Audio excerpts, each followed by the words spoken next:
கர்த்தருடைய பரிசுத்த நாமத்துக்கு மகிமை உண்டாவதாக. எரேமியா புத்தகம் 33ஆம் அதிகாரம். சுருக்கமாக சில காரியங்களை நான் பேசுகிறேன். அதில் 7 விதமான காரியங்களை கர்த்தர் வாக்கு பண்ணுகிறார். முதலாவது வாக்கு கொடுக்கிறது. 7 வாக்கு தத்தங்களை கர்த்தர் இந்த அதிகாரத்தில் கொடுக்கிறார். எரேமியா 33:3 வாசிக்கும்போது, அறியாததும் எட்டாதமான காரியங்களை உனக்கு அறிவிப்பேன். இது எரேமியா 33:3 333 ஃபோன் நம்பர் அடித்தா 333. ஒன்றான மெய்தேவன் ஆகிய கர்த்தர் குமாரனாகிய இயேசு இந்த பூமியில் அனுப்பினார். அந்த பூமியில் அனுப்பின குமாரன் என்ன செய்தார்? பரிசுத்த ஆவி அனுப்பினார். எத்தனை? 3. நம்ம எத்தனை? ஆவி, ஆத்மா, சரீரம் 3. பரலோகம் எத்தனை? புதிய வானம், புதிய பூமி, புதிய 3. ஆண்டவருடைய ஃபோன் நம்பர் என்னது? 333. எரேமியா 33:3 சொல்லுகிறது, என்னை நோக்கி கூப்பிடு.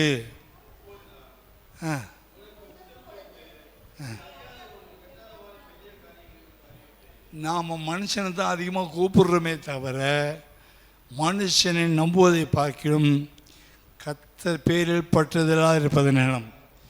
எவ்வளவு கர்த்தரை நாம் கூப்பிடுகிறோமோ கர்த்தர் சொல்லுகிறார், உனக்கு உத்தரவும் கொடுப்பேன்.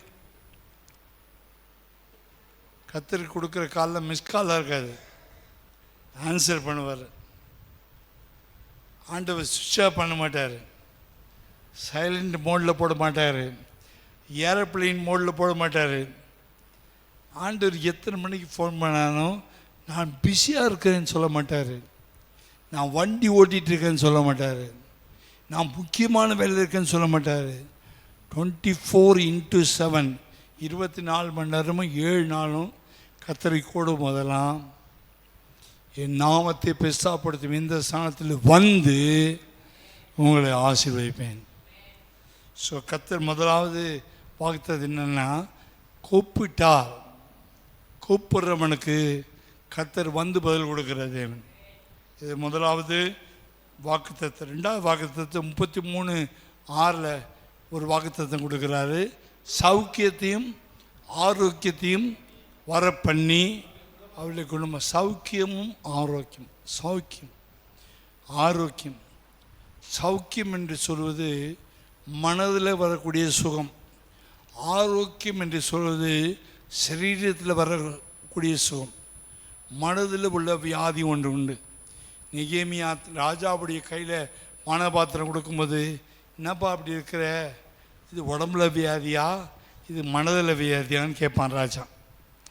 அவன் எருசலேமின் அலங்கங்களை இடிக்கப்பட்டு சாம்பலாக இருக்கும்போது நான் எப்படி சந்தோஷமாக இருக்க முடியும்? மனசில் வியாதி வந்துச்சுன்னா அதுக்கு பேர், அதுக்கு சௌக்கியம் இல்லை. சௌக்கியம் இருக்கிறவனும் ஆரோக்கியம் இருக்கிறவனும் சரீரத்துலேயும் தெம்பாக இருப்பாங்க, மனதுலேயும் தெம்பாக இருப்பாங்க.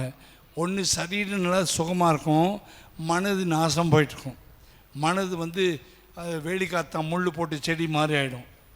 அது ஒன்றுமே செய்யாது, இடக்கு முழுக்கா பேசும், கல்லை தூக்கி அடிக்கும். ஒருத்தனுடைய மனசு ரொம்ப கெட்டு போச்சு, கல்லை தோட்டத்தில் உட்காந்துட்டு உடம்பை கிழிச்சிட்டு ரத்தம் மற்றவங்க மேலே கல்லை தூக்கி அடிச்சுட்டே தான் இருப்பான். ஆனால் அது மனசு நல்லா இல்லை. உடம்பு நல்லா இருக்குது, கல்லை தூக்கி அடிக்கிற அளவுக்கு பலன் இருக்குது, கல்லறையில் படுக்கிற அளவுக்கு பலன் இருக்குது, எல்லா மேலேயும் கத்துறதுக்கு பலன் இருக்குது. ஆனால் மனசு நல்லா இல்லை, சௌக்கியம் இல்லை. ஆரோக்கியம் இருக்குது, ஆனால் மனதில் பிசாசு பிடிச்சி வச்சுருக்கான். எல்லாருமே கல் அடித்தா தான் அவனுக்கு தூக்கம் வரும், அவனுக்கு தூக்கமே வராது. 10 பேர் கல் அடித்து தான் ஆகணும், 10 பேர் குற்றம் சாட்டணும், 10 பேர் பல்ல கடிக்கணும். அப்படிப்பட்ட பிசாசு தான் 6000 பிசாசு பிடிச்ச லேகியம். கர்த்தர் சொல்ற, சௌக்கியமும் ஆரோக்கியம் வர பண்ணி குணமாக்கிற கர்த்தர். பரிபூர்ண சமாதானம். ஏன்னா மனசில் இருக்க வியாதி சோமானனா தெய்வ சமாதானம் ஆளுகை செஞ்சதான் மனசு நல்லாகும். மனசு சுற்றி வருதே தானாக மனம் நல்லா இல்லை. மனம் நல்லா இல்லாதவங்க ஜெபிக்க உட்கார முடியாது. மனசு சரியில்லைன்னா வேதம் வாசிக்க முடியாது. மனசு பிசாசு பிடிச்சிக்கிட்டான்னு சொன்னால் ஜெபிக்கவே இஷ்டம் இருக்காது. பிசாசு தள்ளிகிட்டே போகிறான், பாதாளத்தை கொண்டு போகிறான் என்பதற்கு அடையாளமே மனது கட்டப்பட்டு பிடிக்கப்பட்டாச்சுன்னு அர்த்தம். யூதாசுடைய மனசு பிடிக்கப்பட்டதுனால தான் இயேசு முத்தம் கொடுத்து காட்டி கொடுத்து. முத்தம் கொடுத்து காட்டி கொடுத்த பிறகு மனசை விட்டு பிசாசு போயிட்டு பிறகு ஐயோ அந்த நீதிபதியை காட்டி கொடு. லேட் புத்தி. என்ன புத்தி? லேட் புத்தி, பின் புத்தி. காட்டி கொடுக்கறது வரைக்கும் நான் செய்ய தான் கரெக்டு. காட்டி கொடுத்த பிறகு ஐயோ இந்த ஆள் போய் காட்டி கொடுத்துட்டேன்னா பாருங்கள், சௌக்கியம் உண்டாயிடுச்சு. பிசாசு விலகணுன்னு மைண்டுக்கு சௌக்கியம் ஆயிடுச்சு. ஐயோ புட்டாத்தனமாக பண்ணிட்டேனே, இவர் போய் காட்டி கொடுத்தனே. இது மனதில் விர கட்டு. 3வது 33ஆம் அதிகாரம் 7ஆம் வசனம். சிறையிருப்பு. யூதாவின் சிறையிருப்பு என்னது? பாபிலோனில் சிறையிருப்பில் கொண்டு போயிட்டாங்க. 70 வருஷம் சிறையிருப்பு. யூதாவின் சிறையிருப்பையும் இஸ்ரவேல் எங்கே போயிட்டாங்க? ஆசிரியா. கிமு 722ஆம் ஆண்டு யூதா பாபிலோனை யூதா பிடிக்கிறதுக்கு முன்னாடி ஆசிரியா இஸ்ரவேலை பிடிச்சிட்டு போயிட்டாங்க. ஆண்டவர் சொல்ற யூதாவும் மட்டும் கிடையாது, யூதாவின் சிறையிருப்பையும் இஸ்ரவேலின் சிறையிருப்பையும் திருப்பி முன்னிருந்தது போல. சிறைப்பட்டு போனவர்கள், பாபிலோனுக்கு சிறைப்பட்டு போனவர்கள், ஆசிரியாவினால் சிறைப்பட்டு போனவர்கள், ஆவிக்குரிய வீட்டில் முன்னேற முடியாதபடிக்கு தடைப்பட்டு போனவங்க, ஆலயம் இல்லாதபடி, ஜெபம் இல்லாதபடிக்கு, உபவாசம் இல்லாதபடி, கண்ணீர் இல்லாதபடிக்கு, அபிஷேகம் இல்லாதபடி வறண்ட நிலமாய் மாற்றப்பட்டவர்கள். ஜெபாலயம் இல்லை, வேதவசனம் இல்லை, பலிகள் இல்லை, சர்வாங்க தங்கட பலி இல்லை. தானியேல் போன பாபிலோன் தேசத்தில் பயங்கரமான விக்கிர கோட்டை. ஆண்டவர் சொல்கிறார், யூதா தேசத்தையும் நான் சிறையிருப்பை மாற்றுவேன், இஸ்ரவேலிலும் சிறையிருப்பை மாற்றுவேன். முன்னிருந்தது போல ஆதியில் ஆண்டவர் எப்படி எருசலேமிலே ஆலயத்தில் போய் பலி செலுத்தி பண்டிகைகளை எப்படி ஆசீர்வாதமாய் கொண்டாடினார்களோ அதுபோல் முன்னிருந்தது போல அவருடைய ஆவிக்குரிய வாழ்க்கையை சூப்பராக கட்டப்போகிறேன். இது கட்டுவேன். 8ஆம் வசனம்.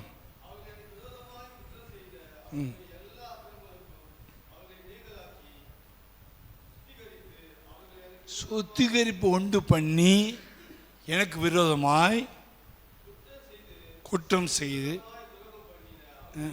துரோகம் பண்ணி எனக்கு விரோதமாய் ஆண்டவர் சொல்ல எனக்கு விரோதமாய் துரோகம் பண்ணினேன் மன்னிப்பேன். ஏன்னா அவங்க மனம் திரும்பி வரும்போது கர்த்தர் என்ன செய்யறதுன்னா அவங்க துரோகங்களை மன்னிப்பேன்னு சொல்றார். 14ஆம் வசனம்.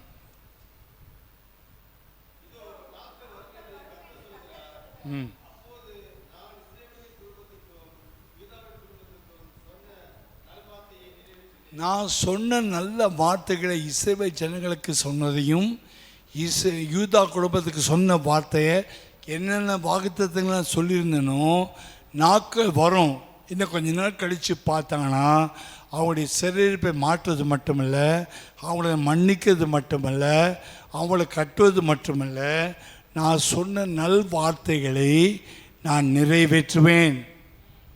கர்த்தர் எனக்காக யாவையும் செய்து முடிப்பார், நிறைவேற்றுவேன். 22.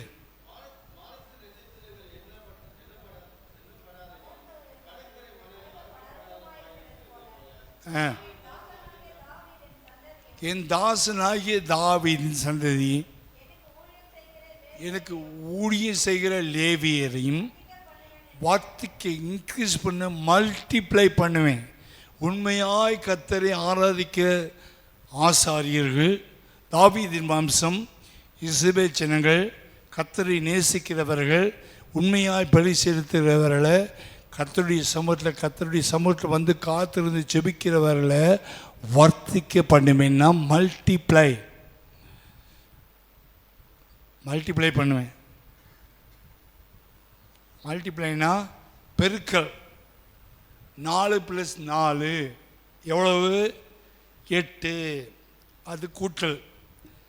ஆனால் மல்டிப்ளை பெருக்கல்னா 4 × 4. அப்போ இது எவ்வளோ வரும்? இந்த பக்கம் 4, இந்த பக்கம் 4, நடுவில் ப்ளஸ் போட்டால் 8, இன்ட்டு போட்டால் 16 பெற்று பல்லாண்டு வாழ்க. அதெல்லாம் இப்போ நடக்காத காரியம் ஐயா. ஆதாம் காலத்துக்கு போனோம், போயிட்டு வந்துடுவோம். ஆளுக்கு 38 48 பிள்ளைங்கள் இருப்பாங்க.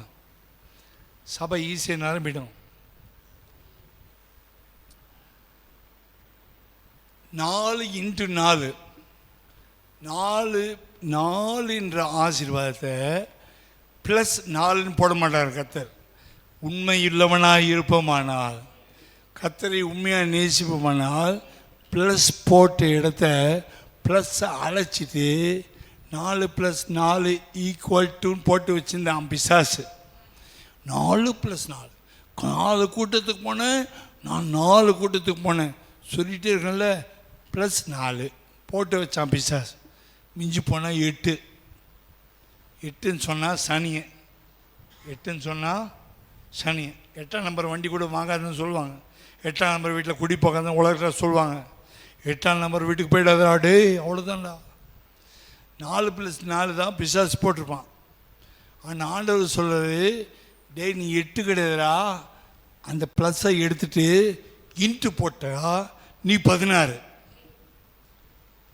எனக்கு தெரியாது யார் தான் என்னை கல்லடிக்க போகிறாங்க. பாஸ்ட் என்ன தான் சொன்னீங்கன்னா அடிச்சு போகிறீங்க. நான் பாவம் உண்மையே பேசுகிறேன்.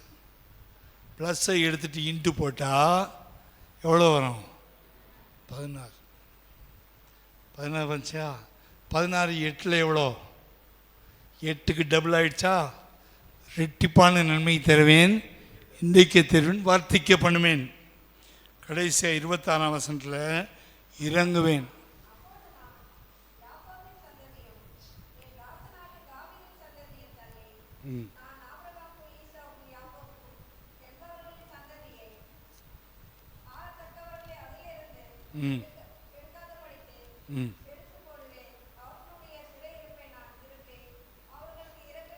இறங்குவேன். mercy, நான் அவருக்கு இரக்கம் காட்டுவேன். ஸோ 7 காரியங்கள். உத்தரவு கொடுப்பேன், அறியாத காரியங்களை அறிவிப்பேன், சௌக்கியம் ஆரோக்கியம் உண்டு பண்ணி குணமாக்குவேன், கட்டுவேன், மன்னிப்பேன், நிறைவேற்றுவேன், வர்த்திக்க பண்ணுவேன், இறங்குவேன். 7 காரியங்களை இந்த எரேமியாவில் கர்த்தர் தேவ ஜனங்களுக்கு சொல்கிறார். அதில் முதல் பாயிண்ட்டை மாத்திரம் ஒரு 10 நிமிஷத்தில் பேசி முடிச்சுட்டு, கர்த்தருக்கு சித்தமான டைம் இருந்தால் 2வது பாயிண்ட் பேசுகிறேன். எரேமியா 33:3 அறிவுக்கு எட்டாத காரியங்கள், நினைக்கிறதுக்கு வேண்டிக் கொடுத்து மிகவும் அதிகமாக கிரியை செய்ய வல்லமை உள்ளவர் என்று எபேசியர் 3 கடைசியில் வாசிக்கிறோம். அப்போ இங்கே வாசிக்கும்போது, என்னை நோக்கி கூப்பிடு, நீ அறியாததும் எட்டாததுமான காரியங்களை உனக்கு அறிவிப்பேன். ஏசியாவில் வாசிக்கும்போது ஆண்டவர் என்ன சொல்கிறேன்னா, 65ஆம் அதிகாரத்தில் 24ஆம் வசனம், 65ஆம் அதிகாரம் 24ஆம் வசனத்தில் வாசிக்கும்போது, அப்பொழுது அவர்கள் கூப்பிடுகிறதற்கு முன்னே மறு உத்தரவு கொடுப்பேன், பேசும்போதே நான் கேட்பேன். இப்போ இந்த நாட்களில் உட்காந்து காத்திருந்து ஜெயிக்கிறோம், கேட்குறோம், ரிசல்ட்டுக்காக காத்திருக்கிறோம். ஆனால் ஒரு காலம் வரும், ஆண்டவர் ரொம்ப அழகாக எப்படி பாருங்கள், இஸ்ரவேல் ஜனங்களை எவ்வளோ நேசிக்கிற, நம்மளையும் நேசி 1000 வருஷ சாட்சியில் என்ன செய்ய போகிறாருன்னு சொல்கிறாரு. அவர்கள் கூப்பிட்றதுக்கு முன்னாடியே, ஆண்டவரேன்னு வாய் திறக்கிறதுக்கு முன்னாடியே, எனக்கு தயிர் சோறு வேணும்னு சொல்கிறதுக்கு முன்னாடியே, மனசில் தயிர் சோறு வேணும்னு நினச்சிட்டு ஆண்டவரே சொல்லும் போதே தயிர் சோறு வந்து கையில் நிற்கும். மாம்பழம் வேணும் ஆண்டவரேன்னு கேட்கறதுக்கு முன்னாடி யார் கடைக்கு போகிறது, யார் புக் பண்ணுறது, யார் வண்டி எடுத்து, எவனும் கேட்க மாட்டான். தேவ தூதன் இந்த கையில் மாம்பழத்தை கொடுத்துட்டு போகிற காலம். ஹல்லேலூயா. அவர்கள் கூப்பிட்றதுக்கு முன்னாடி மறு உத்தரவு கொடுப்பேன். அவர்கள் பேசும்போதே நான் கேட்பேன்.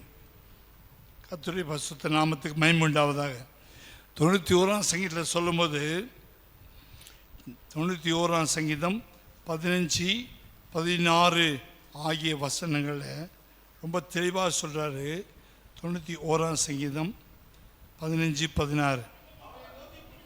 அவன் என்னை நோக்கி கூப்பிடுவான், நான் அவனுக்கு மறு உத்தரவு அருளி செய்து ஆபத்தில், பாருங்க, உத்தரவு கொடுக்கறது மட்டும் இல்லையா, ஆபத்திலேன்னு அவன் கூடவே இருந்து அவனை தப்புவித்து அவனை ஹானர் பண்ணுவேன். ரெட் கார்பெட் வெல்கம் போட்டு, இது என் பிள்ளை, இவன் என்னை நோக்கி கூப்பிட்டான், அவனுக்கு ஒரு ஆபத்து வந்துச்சு, அதனால் என் பேரை சொல்லிட்டான், ஏசுப்பான்னு கூப்பிட்டான், ஆண்டவரேன்னு கூப்பிட்டான். அதனால் என்ன பண்ணுவேன், நான் ஒரு ரெட் கார்பெட்டை போட்டு அந்த கார்பெட் வழியாக நான் கூட போய் அந்த இயேசுவின் ரத்தத்தில் அவனை நடக்க வச்சு அவனை கைப்பிடிச்சு நடத்தி, அந்த சைடு சிங்கி, இந்த சைடு புலி, இந்த பக்கம் காண பிறகு இவனுக்கு அடிக்க ரெடியாக வந்தானே, ஏய் இவன் ஏன் புள்ள தொடாத, நானே அவனோடு கூட இருந்து, ஆபத்தில் நானே அவனோடு கூட இருந்து அவனை தப்பு வைத்து அவனை ஹானர் பண்ணுறார். ஒரு மனுஷன் தேவனோடு இருந்து உண்மையாய் கூப்பிடுவானால் தேவன் அவனை தப்பு வைக்கிறது மாத்திரமல்ல, கூட வருகிறவர் மாத்திரமல்ல, கணம் பண்ணுகிற ஒரு தேவன். ஹல்லேலூயா. 118ஆம் சங்கீதம் 5ஆம் வசனத்தில் வாசிக்கும் போது சங்கீதக்காரன் சொல்கிறாரு, நெருக்கத்திலே நான் கர்த்தரை நோக்கி கூப்பிட்டேன், கர்த்தர் என்னை கேட்டருளி, விசாலம் நெருக்கத்திலே கர்த்தரை நோக்கி கூப்பிட்டேன், கர்த்தர் என்னை கேட்டருளி விசாலத்தில் வைத்தார். 2 பெரிய உயர்ந்த மலை இருக்கு, ஆல்ப்ஸ் சிகரம் என்று சொல்லி, இந்த பக்கத்தில் பெரிய மலை, இந்த பக்கம் பெரிய மலை, நடுவில் பெரிய நதி பாயுது, கீழே 200 அடி தண்ணி ஓடுது, இந்த பக்கம் மலை உச்சி, இந்த பக்கம் மலை உச்சி, கிட்டத்தட்ட 200 அடி வரைக்கும் கிராஸ் பண்ணி போகணும். அப்போ ஒரு வித்தைக்காரன் என்ன சொல்கிறான்னா, நான் பாரு வருஷத்துக்கு ஒரு தடவை என் வித்தியை பாருங்கன்ட்டு இந்த மலை உச்சியில் ஒரு இரும்பு கம்பியை நட்டு, அந்த மலை உச்சியில் இரும்பு கம்பியை நட்டு அந்த கம்பி டைட்டாக இழுத்து கட்டிட்டு, பாரு என் சாகசத்தை பாரு, உலகமே போற்ற சாகசத்தை பாருன்ட்டு அட்வர்டைஸ்மெண்ட் கொடுத்து ஒரு 50,000 பேர் சுற்றி நிற்கிறாங்க. அந்த தண்ணி மாத்திரம் ஆழம் 200 அடி ஆழம், மலை உயரம் பார்த்து ஒரு 500 அடிக்கு உயரம்.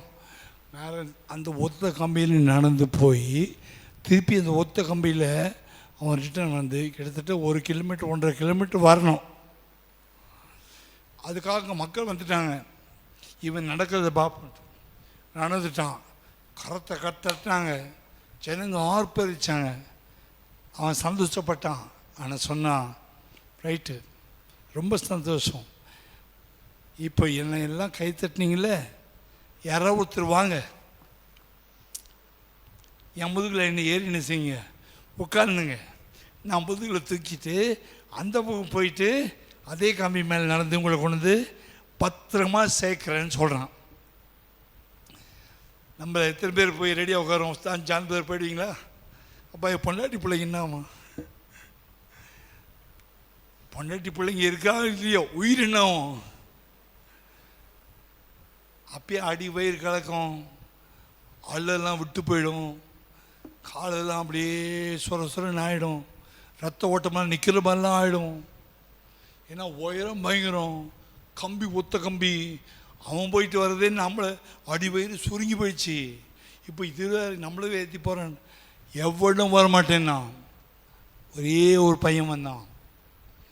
அந்த பையன் ஓடி வந்தோடனே அவனுக்கு ஒரு சின்ன வயசு, ஒரு 12-13 வயசு தான். ஓடி வந்தான், நான் வரேன். அப்படி சொன்னாங்க, அப்படியே ஆச்சரியம், யாரும் கைத்தட்டல, ஆச்சரியம் பார்த்தேன். ரொம்ப ஹெட் வெயிட் பிடிச்ச பையன் போலகுது, திமுரு ஜாஸ்தி, கொழுப்பு ஜாஸ்தி. நாங்களாம் பெரியவங்க இருக்கிறோம், இத்தனை வருஷமாக இந்த ஆளை பார்க்குறோம், இவனுக்கு தெரியாத ஆணம் இல்லை, இவன் தைரியமாக வரான்ட்டு அப்படி ஆச்சரியமாக பார்க்குறாங்க. அந்த பையன் ஏறினான். ஏறி பிட்டாக்கு முதுகில் உட்காந்துட்டான். கழுத்தை அப்படி கெட்டியாக கட்டி பிடிச்சிக்கிட்டான். அப்படியே போயிட்டு முடிவில் வந்து ரிட்டர்ன் சேஃபாக வந்தான். அந்த பையனுடைய கண்ணில் பயம் தெரியல, வயிற்றில் பயம் தெரியல, கை காலில் நடுக்கம் இல்லை. ஏய் நீ யார்ப்பா நீ? எல்லாம் நியூஸ் பேப்பருக்கெல்லாம் ஃபோட்டோ எடுக்க வேணாம். ஏய் முகத்தை காட்டு, நீ விசேஷம், வண்டர் பாய், நீ வண்டர் பாய், நீ ஸ்பெஷல் பாய், உன்னை நாங்கள் ஃபோட்டோ எடுத்து நாங்கள் டிவியில் போட போகிறோம், மீடியாவில் போக போகிறோன்ட்டு. அப்போ சொன்னால், யாருப்பான்னு கேட்டிங்களே, என்னை தூக்கிட்டு போயிட்டு வந்து என்னை பெத்த அப்பா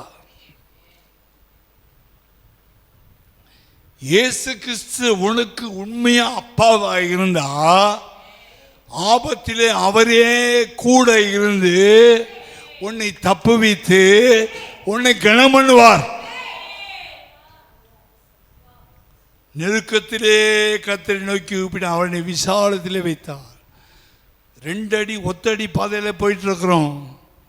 இப்படி திரும்பினா கிடுக்கிடு பள்ளம், இப்படி திரும்பினா மலையில் பஸ் சரிஞ்சு நான் எழுப்ப முடியாது.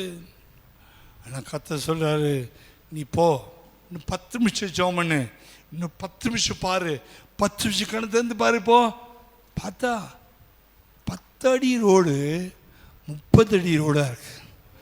நெருக்கத்தில் இருக்கிறவர்களுக்கு விசாலத்தை உண்டு பண்ணுகிறவர். ஹல்லேலூயா. கர்த்தர் பெரியவர். யாத்ராகமம் 19ஆம் அதிகாரம் 16-19 வாசிக்கும் போது பயங்கரமான காரியங்களை பார்த்தாங்க. 19ஆம் அதிகாரம் 16-19. யாத்ராகமம்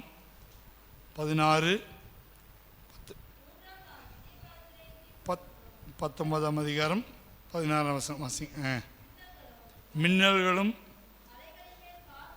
மலைகள் மேல் கார்மேகமும் மகாபலத்த எக்கால சத்தமும் உண்டாயிற்று. எல்லாரும் நடுங்கினார்கள்.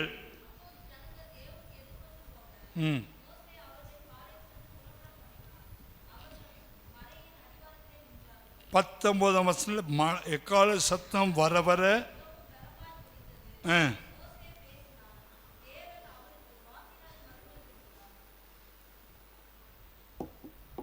தேவன் அவனுக்கு வாக்கினாலே மறுமொழி கொடுத்தார்.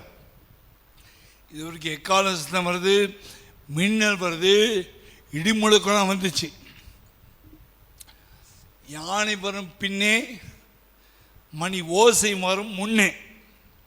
எக்காலம் வந்துச்சு, மின்னல் வந்துச்சு, இடி முழக்கம் வந்துச்சு. இப்போ கர்த்தர் என்ன செய்கிறேன்னா, லாஸ்ட்டாக தான் கர்த்தர் பேசுகிறார். தேவன் பலத்த காரியங்களை செய்யும்போது இடி முழக்கத்தோடு, மின்னலோடு, எக்கால சத்தத்தோடு மறுமொழி கொடுக்கிறவர். தேவனுடைய சத்தம் எக்கால சத்தம், காதேஷ் வனாந்தரங்களை அதிர பண்ணுகிற சத்தம். அவர் பலத்த சத்துருக்கு நிர்மூலமாக்குற பயங்கரமான சத்தம். கொலவைகளை அனுப்பி எமோரியர்களை நிர்மூலமாக்கினவருடைய சத்தம். அவர் சொல்ல ஆகும் கடலில் நிற்கும். அவருடைய சத்தம் தண்ணீரை திராட்சரசமாய் மாற்றும். அவர் உத்தரவு கொடுக்கும்போது லாசருவே வெளியே வா என்று உத்தரவு கொடுத்தார். மூளை கெட்டாத காரியத்தை செய்கிறவர். 24 அடிக்கு கீழே இருக்கிறதான சில சுத்தப்பட்டதான லாசருவை வெளியே கொண்டு வருகிற சத்தம். என்னை நோக்கி கூப்பிடு, நீ அறியாததும் எட்டாததுமான பெரிய காரியங்களை உனக்கு அறிவிப்பேன். 2வது அவர் சொல்லுகிறாரு, சௌக்கியமும் ஆரோக்கியமும் வரப்பணி. சௌக்கியமும் ஆரோக்கியமும் வரப்பணி. 6 சௌக்கியமும், 2வது வாக்குத்தத்தம் சௌக்கியமும் ஆரோக்கியமும் வரப்பண்ணி. நீதிமொழிகள் 4ஆம் அதிகாரத்தில் 20-22 வாசிக்கும் பொழுது நீதிமொழிகளில் சொல்கிறாரு, 4ஆம் அதிகாரத்தில் சௌக்கியம் எப்படி உண்டாகும். 20ஆம் வசனத்தில் வாசிக்கும்போது, என் மகனே வார்த்தைகளை கவனி, என் வசனங்களுக்கு உன் செவியை சாய், அவைகள் உன் கண்களை விட்டு. பைபிள் வாசிக்கிறவனுக்கு சௌக்கியம் உண்டாகும். பைபிள் வாசிக்கிறவனுக்கு எலும்புக்குள்ள பலம் உண்டாகும். என் வார்த்தைகளை கவனி. இன்னைக்கு சபையில் சொல்லுகிற வசனத்தை கொஞ்சம் பேர் கவனிக்க மாட்டாங்க. ஆசி என்ன சொன்னார்? ஒருத்தன் கம்பி கட்டினான் மேலே, அந்த கம்பி மேலே நடந்தான்ல, என்ன பிரசங்கம் பண்ணார்? ஒருத்தன் கம்பி கட்டினான், ரீல் விட்டார். அப்புறம் ஒருத்தர் கம்பி மேலே நடந்தான், அடுத்த ரீல் சுற்றினார். அப்புறம் பையன் வந்து முதுகு மேலே உட்காந்தான், அவர் சுற்றினார். பாஸ்டர் என்ன தான் சொல்லிட்டாரு? வசனத்துக்கு தான் அந்த காரியத்தை சொல்கிறோமே தவிர, மெயின் எது? வசனம். மெயின் பாயிண்ட் எது? வசனம். அதுக்கு உதவி தான் இந்த சம்பவம். ஆமீன். ஹோட்டலில் போட்டால் சோறு போடுறாங்க, சாம்பார் ஊற்றுறாங்க, அப்புறமா என்ன செய்கிறாங்க? கூட்டு வைக்கிறாங்க, பொரியல் வைக்கிறாங்க, ஊறுகாய் வைக்கிறாங்க, அப்பளம் வைக்கிறாங்க. அதனால் ஹோட்டலில் போய் உட்காடுறீங்க. சோறு போடல, கூட்டை வச்சுட்டான், பொரியல் வச்சுட்டான், அப்பளம் வச்சுட்டான், ஊறுகாய் வச்சுட்டான். சார் சாப்பிடுங்க சார்ன்றான். எப்படி இருக்கும்? யோ, சோறு தான் என் மெயின், சோறு சாம்பார் தான் என் மெயின். கூட்டை வச்சுட்டானா, பொரியல் வச்சுட்டானா, அப்பளம் வச்சுட்டானா, ஊறுகாய் வச்சுட்டானா, அது தொட்டுக்க தான். அது போல் கம்பி கட்டி நடந்தால அது தொட்டுக்க தான். ஆனால் மெயின் இது, மெயின் சாப்பாடு என்னது? என்னை நோக்கி கூப்பிடு, உனக்கு அறியாத எட்டாதமான காரியங்களை அறிவிப்பு என்பது மெயின். சோறு சாம்பார். மிச்சம் இதெல்லாம் என்ன செய்யுது? நடந்த சம்பவங்கள்லாம் ஒரு கூட்டு, ஒரு பொரியல், ஒரு அப்பளம். நீங்கள் அநேக சமயத்து சபையில் உள்ள பிரச்சனைனா அப்பளத்தை பிடிச்சிக்குவாங்க, அப்புறம் ஊறுகாய் பிடிச்சிக்குவாங்க. என்ன பிரசங்கம் பண்ணார்? ஊறுகாய். என்ன பிரசங்கம் பண்ணார்? பொரியல். யோ, போட்ட சாப்பாடு விட்டியா? நாம் சபைக்கு வருவது என் வார்த்தைகளை கவனி. அல்லேலூயா. வாசிங்க. என் மகனே, என் வார்த்தைகளை கவனி, வாசனங்களுக்கு உன் செவியை சாய், அவைகள் பிரியாதிருப்பதாக இதயத்தை காத்துக்கொள். அவைகளை கண்டுபிடிக்கிறவன் பிடிக்கிறவர்களுக்கு அவைகள் ஜீவனும் உடலுக்கெல்லாம் ஆரோக்கியம். மனசுக்கு சௌக்கியம், ஜீவன சௌக்கியம், உடலுக்கு ஆரோக்கியம். சௌக்கியமும் ஆரோக்கியம் வர பண்ணுவேன்.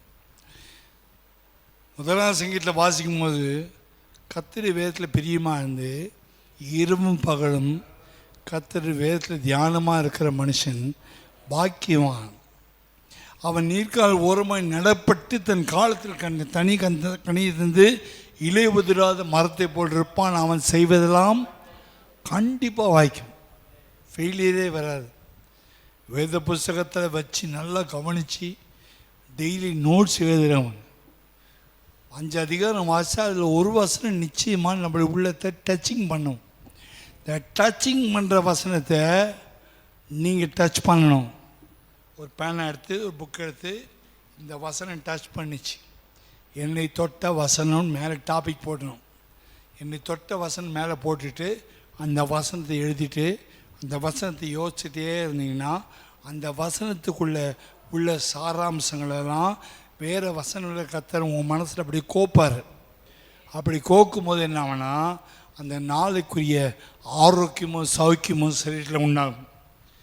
எசேக்கியா ராஜா குறித்து படிக்கிற 38ஆம் அதிகாரத்தில் அவனுடைய சௌக்கியம் போயிடுச்சு, ஆரோக்கியம் போயிடுச்சு.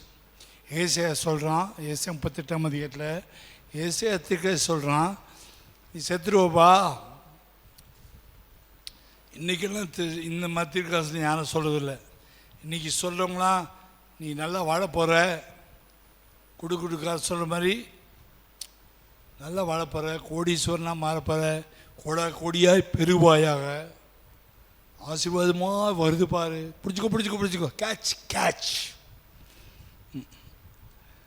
இந்த கிரிக்கெட் பால் போடுற மாதிரி கேட்சான். ஆசீர்வாதத்தை கேட்சிங்.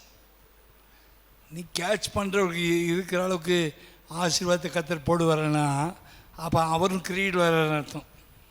அவர் கேட்ச் போடுறவர். அவர் வானத்து பூமி உண்டாக்குனவர். கேட்ச் அது கேட்ச். அது எனக்கு ஆசீர்வாத கிரிக்கெட் பாலா, டென்னிஸ் பாலா. ஆசீர்வாதம் தேவன் வானத்தின் பலகணிகளை திறந்து இடம் கொள்ளாமல் நிரப்புகிற. எப்படி கேட்ச் பண்ணுவீங்க? கேட்ச் பண்ண முடியாது. நீச்சல் ஆழத்தில் கத்தனமை கொண்டு வந்து ஆசீர்வதிக்கிறது. இசைக்கு ராஜாவுடைய பிரச்சனைனா ரொம்ப ஆழமான பிரச்சனை. அவன் தோள்பட்டையில் ராஜப்பழவை கட்டி வந்துச்சு. அது ஒரு கேன்சருக்கு சம்பந்தமான வியாதி. ராஜப்பழவை கட்டி ராஜாக்களுக்கு வரும். கொழுப்புள்ள ஆகாரத்தினால ராஜப்பழவை கட்டி வரும். அது வெடிச்சதுனால மறிப்பாங்க, அமுங்கி போனாலும் மறிப்பாங்க. அதுக்கு சாவு தவிர வேறு வழி இல்லை, நிவாரணம் இல்லை. கத்தியும் வைக்க முடியாது, ஆப்ரேஷன் பண்ண முடியாது. அமுங்கிட்டாலும் சாவு, வெடிச்சாலும் சாவு. ஒரு பழவை இப்போ சொல்ல செத்துருவப்பா பண்ணு, நீ சீக்கிரம் போய் வீட்டுக்காரத்தை குடும்பக்காரத்தில் ஒழுங்கு பண்ணிட்டு வா, அவனை எடுத்துக்கொள்ள போகிறேன். இன்றைக்கி யாருக்காவது அப்படி ஒரு வரம் கிடச்சி இந்த வீட்லையாவது தைரியமாக போய் நீ செத்துருவான்னு கற்று சொல்கிற அப்படி சொல்லி பாருங்க, சொருப்பை கழட்டிக்குவாங்க. என்ன ஜான்பு கழட்டிக்குவாங்க. என்னடா சொன்ன நீ? செத்துருவேன் நான் சொன்னாண்டு ஒரு ரோடோட வியாதியத்தை கூட தோற்ற நினச்சவன். ஆனால் ஆண்டவர் சொல்கிறார். ஆண்டவர் சொன்னது தான் அவன் சொல்கிறான், பொய்யெல்லாம் சொல்லலை. உடனே இசைக்கிய ராஜா அந்த ஊழியக்காரனை பார்த்து, டேய் என்னடா சொன்ன நீ அப்படின்னு திட்டலை. ஊழியக்காரனை அவன் பழிச்சிக்கல, ஊழியக்காரனை திட்டவே இல்லை. அவன் சோத்து பக்கமாக திரும்பி, ஆண்டவரே சோறு பக்கமாக திரும்பி, ஆண்டவரே நான் எவ்வளோ மன உத்தமமாக இருந்தேன், நான் உண்மையாக இருந்தேன், எத்தனையோ காரியங்களை நம்முடைய ஆலயத்தின் காரியங்களை செய்தேனே, நல்ல காரியங்களை தேசத்துக்கு செய்ய வேண்டிய கடமைகளை செய்தேனே என்று அவன் பயங்கரமாக தேம்பி பச்சை குழந்தை மாதிரி அழுதான். இன்றைக்கி யாராவது செத்துருவேடான்னு சொல்லி தீர்க்க சொன்னோன்னா அந்த ரத்த சாட்சியாக மாறிடணும். அன்னைக்கு அடக்க ஆராதனை. சீயோனே சீயோனே, அவர் சீயோனு போயிடுவார். கண்டிச்சுட்டா முடிஞ்சு செத்துருவார். பாஸ்டர் செத்துருவேடான்னு சொன்னால் ராஜா சாதாரண ஒரு ஆள் இல்லை, அவன் கர்த்தர் முகத்தை பார்க்குறான். நீங்கள் ஒன்று தெரிஞ்சுங்க, ஒரு கர்த்தருக்கு பயப்படுற மனுஷன் கர்த்தரை தான் பார்ப்பானே ஒழிய செத்துருவேன்னு சொன்ன ஊழியக்காரனை ஒன்றும் செய்ய மாட்டான். உண்மையான தேவ பக்தி உள்ள மனுஷன் செத்துருவேன்ட்டு ஒரு பாஸ்டர் சொன்னாலும் கூட அந்த பாஸ்டர் மேலே கோபமோ கசப்போ எரிச்சலில் வச்சுக்க மாட்டான். சோத்து பக்கமாக திரும்பி கர்த்தரை பார்த்து அழுகிறவன் தான் உண்மையான விசுவாசி. விளங்குச்சா? செத்துருவேன்னு சொன்னாலும் கூட அவன் அழுதான். எப்படி நான் ஒரு ராஜாவாக இருக்கிறேன், நான் யார் தெரியுமா, சிங்காசனில் உட்காந்துருக்கேன், என்னை நீ செத்துருவேன். டேய் எல்லா மந்திரிமாரும் வாசலை தாண்டதை போட்டுருக்கேன்டா இவனை சொல்லியிருக்க முடியும்ல, அதிகாரம் இருக்குதுல்ல, யூஸ் பண்ணலை. ஏன் அதிகாரத்தை யூஸ் பண்ண மாட்டான்? ராஜாவாக இருந்தாலும் கர்த்தர் யார், அழைத்தவர் யார், அபிஷேகம் பண்ணவர் யார், அவரை நோக்கி கேட்கும்போது கர்த்தர் அங்கே போய் அவனுக்கு சுருக்கும்படி போகிறார். யாருக்கு? ஏசாயா தீர்க்கதரிசிக்கு போய் கழுத்து பிடிக்கிறார். டேய் தாண்டி போகாதடா, ரிட்டன் போன மச்சான், திரும்பி வந்தான் பூமணத்தோடு திரும்பி போ. அவனும் பிரஸ்டீஜ் பார்க்கல. எனக்கு அசிங்கமாச்சேன் ஆண்டவர், நான் வீட்டுக்கு போகிறது அசிங்கமாச்சேன். அவன் என்னை கேவலமாக நினைப்பான்னு நினச்சானா? நினைக்க மாட்டான். நல்ல ஊழியக்காரன் அந்த வீட்டுக்கு போகிறான். அவன் தான் சொன்னது, அவன் தான் அந்த வீட்டுக்கு போகிறான். அவனே சொல்கிறான், ஆண்டவர் சொன்னது நான் சொன்னேன், நீ ரொம்ப அழுத, ஆண்டவர் திருப்பி நம்பிச்சிருக்காரு. அப்பயும் நான் ஊழியக்காரன் தான், செத்துருவேன்னு சொன்னாலும் ஊழியக்காரன் தான், பொழைப்பேன்னு சொன்னாலும் ஊழியக்காரன் தான். ஆண்டவர் பூட்டக்கூடாதபடி திறக்கிறவர், திறக்கக்கூடாதபடி பூட்டுகிறவர். வந்தான், உன் விண்ணப்பத்தை கேட்டேன், கண்ணீரை கண்டேன். உன் ஆயுசு நாட்களோட எக்ஸ்ட்ரா போனஸா 15 நாள் இல்லை, 15 வாரம் இல்லை, 15 மாதம் இல்லை, 15 வருஷம். 15 வருஷம். 75 வயசு இருந்தவனுக்கு இன்னொரு 15 வயசு சொன்னால் அவனுக்கு ரொம்ப சந்தோஷமாக இருந்துடும். 90, 75 to 90 கேரண்டி, லைஃப் கேரண்டி. 15 வருஷமாக சாக மாட்டேடா, உன்னை யாரும் அசைக்க முடியாது. இன்னைக்கு நமக்கு அப்படி சொல்லிட்டாருன்னு வச்சுங்களேன், 14 வருஷம் கோயிலுக்கு என்ன செய்ய மாட்டோம், வர மாட்டோம். ஆண்டவர் என்ன செஞ்சிட்டாரு, 15 வருஷம் கேரண்டி கொடுத்துட்டாரு. அதனால் 14 வருஷம் வீட்டில் படுத்து கோழிக்கறி குழம்பு சாப்பிட்டு 15வது வருஷம் இந்த வருஷம் பூடுவேன், இந்த வருஷம் என்ன செஞ்சிருவேன், பூட போகிறேன். அதனால் கோயிலில் ஆண்டவரே ஆளுவியாம் கத்த சொல்லிட்டு 15 வருஷம் கூட்டி கொடுத்தா 14 இயர்ஸ் கோழிக்கறியிலேயே ஊறுறேன். இப்போ சோத்திர ஆண்டவரேன்னு ஊறுற. அப்படி நம்ம கத்தருக்கு செய்யக்கூடாது. கத்தர் கூட்டுவா, கத்தர் குணமாக்குவா, கத்தர் சௌக்கியம் கொடுப்பா. இன்னும் உண்மையாக இருக்க வேண்டும், இன்னும் நன்றியாக இருக்க வேண்டும். ஆமேன். எசேக்கியா ராஜாவுக்கு அப்படி செய்தார். 3 யோவான் 2 வாசிக்கும் போது, பிரியமானவனே உன் ஆத்துமா வாழ்வது போல நீ எல்லாவற்றிலும் வாழ், நீ சுகமாக ஆத்துமா வாழ்ந்தாதான், ஜெபசத்தம் உள்ளத்தில் இருந்தாதான், ஆத்மா சரியாக அர்ப்பணிக்கப்பட்டதான் சரீரத்தில் ஆரோக்கியம் உண்டாகும். மல்கியா 3:10 தசமாக காணிக்கை பற்றி பேசுகிறாரு. அதை நான் பேச வேண்டிய அவசியம் இல்லை, அது உங்களுக்கு தெரிஞ்ச கதை. புது பிரசங்கம்லாம் பண்ண மாட்டேன், ஓல்டு பிரசங்கம். நாங்கள்லாம் இத்தனை வருஷம் விசுவாசி, அதெல்லாம் உங்களுக்கு பிரசங்கம் பண்ண வேண்டிய அவசியம் இல்லை. தசமாக காணிக்கையில் குறித்து பேசும்போது, வானத்தின் பலகணியில் திறந்து ஆசீர்வதிப்பேனோ ஆசீர்வதிக்க மாட்டேனோ, சௌக்கியமும் ஆரோக்கியம் உண்டு பண்ணுகிறது ஏவன். 3:10 வாசிக்கணும். மத்தேயு 6:33 வாசிக்கும் போது, முதலாவது தேவனுடைய ராஜ்யத்தை நீதி தேடுங்கள், அப்போது இவைகள் என்னது, சௌக்கியம் ஆரோக்கியம் ஆயுசு காலம் எல்லாமே கூட்டி கொடுக்கப்படும். சௌக்கியமும் ஆரோக்கியமும் செழிப்புள்ள வாழ்க்கை உண்டாகணும்னா கர்த்தருடைய சமூகத்தில் ஆனந்த சத்தத்தோடு பாடி அவரை கீர்த்தனம் பண்ணும்போது நமக்கு சௌக்கியமும் ஆரோக்கியத்தையும் கர்த்தர் உண்டு பண்ணுகிறார். 2 குறிப்பு தான் நான் பேசியிருக்கேன், மிச்சம் 5 குறிப்புகள் இருக்குது. நேரம் போதாதபடினால மீதி உள்ள 5 வாக்குத்தத்தங்களையும் விவரமாக எக்ஸ்பிளைன் பண்ணி, கர்த்தர் என்னை உயிரோடு வச்சா இன்றைக்கி ராத்திரி இல்லை நாளைக்கு கர்த்தர் வராமல் போனால் அடுத்த வாரம் சந்திப்போம். கர்த்தர் உங்களை ஆசீர்வதிப்பாராக. 2 காரியம், அறிவு கெட்டாத காரியம், சௌக்கியமும் ஆரோக்கியம்.